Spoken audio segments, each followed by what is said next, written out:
One of you requested me to make a video about risk, or rather challenges and limitation that you can encounter as an investor in the Nairobi Securities Exchange market. And in this video, I'm going to share with you 10 risks that you can encounter as an investor in the stock market. And I have divided these risks into 3 segments so that you can easily understand. So consider watching this video till the end so that you can make the right decision on whether to invest in the Nairobi Securities Exchange market or not. So without further ado, let's get started. So we're going to start with market specific risk. One of the market specific risks is the shallow market liquidity. So in the NSE market, we only have 66 companies listed compared to the South African Stock Exchange market, which has 274.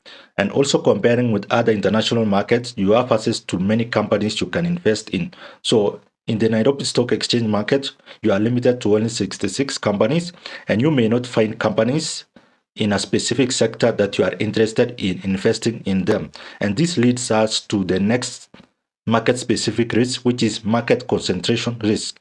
The banking sector comprises of 43.7% of the market capitalization in the NSE, making the market heavily concentrated into few sectors. And they comprise of almost half of the companies listed in the Nairobi Stock Exchange market. So you see that it is concentrated into the banking sector alone. And finding other sectors in the economy is a challenge in the Nairobi Stock Exchange market. So if you are interested in investing in the Nairobi Stock Exchange, you will find yourself measuring on the banking sector, yet you should diversify into various sectors in the economy. Let's now move into our third risk, that is regulatory and policy risk. Changes in government policies such as taxation and regulatory framework can significantly impact stock performance. The Capital Markets Authority has been updating regulation to address market challenges. So when it comes to regulatory and policy risk, we have something like taxation. For example, in capital gains, you are taxed 15%. And also in terms of dividend, we have something called withholding tax, that is 5% for residents, Kenyan citizen, and around 10% for foreign investors. For example, if there is some changes in the taxation process, like for example, increasing taxes, it might have an impact on your returns in terms of dividends and also capital gains. Another risk we have is the currency risk. So this is actually mainly for foreign investors. For investors with foreign currency exposure, exchange rate fluctuation can also affect your returns. So that is another market specific risk that you may encounter as an investor in the Nairobi Stock Exchange market.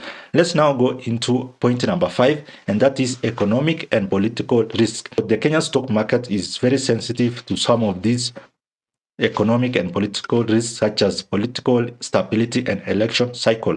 For example, during election, most of the investors shy away because of our past post-election violence, so they are expecting some violence which may impact their businesses.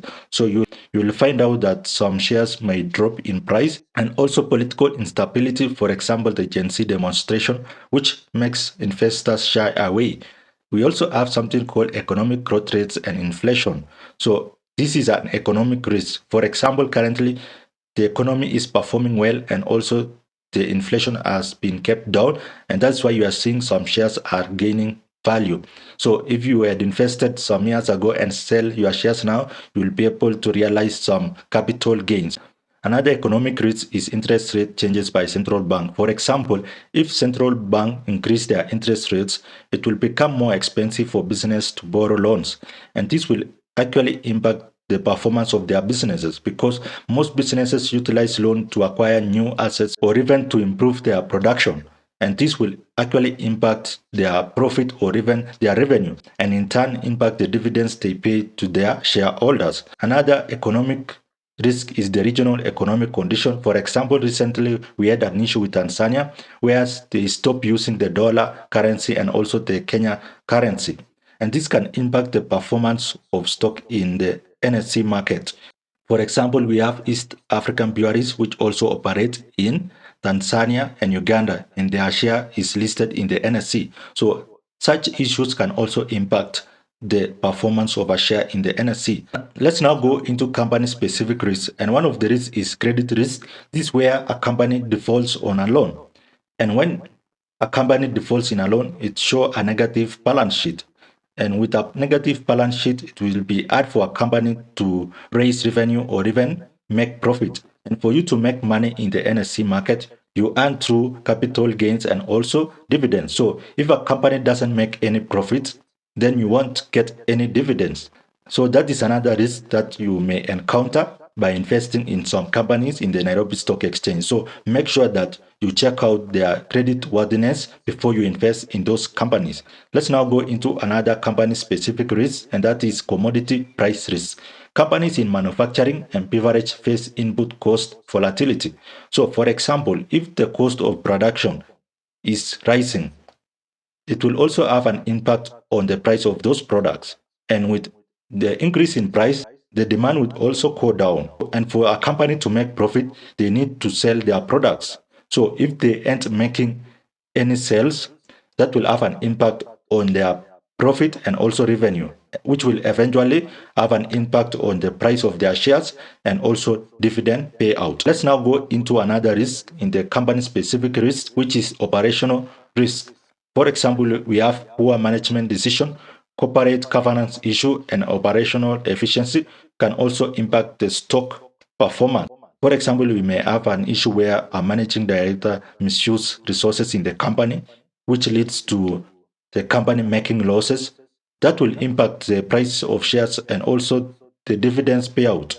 So before you invest in a specific company, make sure you check out the management and the board of directors who are involved in that company so that you can make the right decision on whether you can invest in that company or not. Let's now go into our last segment of risk, and that is the investment risk. And with that, we have price volatility. Stock price can experience significant fluctuation leading to potential losses. Banking stock have shown particular volatility in recent years. For example, last year we had one of the banking stock share price dropping drastically, but right now it is now on the upward trend. So you should be aware of price volatility and also take advantage of this price volatility in order to be able to have some capital gain. For instance, some stock price may fall, but they have the potential of rising based on the decision going on in those companies. So always do research on why a particular stock price is falling and make a decision on whether to buy that stock. Let's now go into our last risk, and that is the dividend risk, which is also an investment risk. Some companies may reduce or eliminate dividends payments during financial difficulties. For example, we have companies like JKIA and also KPLC. They stopped paying dividends because of the financial difficulties they were facing. So always do your research on the companies that you have invested in so that in case there is an issue, you can sell your shares when their price is still high before they drop. And those are the 10 risks you can encounter as an investor in the NSE market. Let's now go into some of the mitigation measures you can take in order to protect yourself or to safeguard your investment against the risks that I've just shared. So one is to diversify across sectors and companies. Since the NSE market doesn't have a wide range of companies, you can venture into the international markets through platforms like Ndovu, where you will have ability to invest in foreign stock. Also conduct thorough fundamental analysis. Check out the management and also the kind of investments the companies are making. So don't just buy a share and sit down. Always do regular checkup on the companies you have invested in, especially their management. And also maintain a long-term investment horizon. So if you want to have good returns in the stock market, it's better to hold your stock for a while in order for you to realize capital gains. For example, people who bought stock in 2020 are now making profit if they sell it now. But if they had just bought in 2020 and sell it in 2021, they'll not get much profit compared to now. Another thing is to stay informed about market development. What is happening in the market? For example, right now we have AI. How does the market react to this new development? So you should be aware of that. And finally, consider professional investment advice. So if you are a newbie in the investment horizon, always seek advice from people who have experience in the investment sector. So consider those 5 mitigation measures in order to cushion yourself against the risks that you may encounter in the Nairobi Stock Exchange market. So if you gain some insight from this video, consider liking it and also share it with your friends. And let me see you in the next video.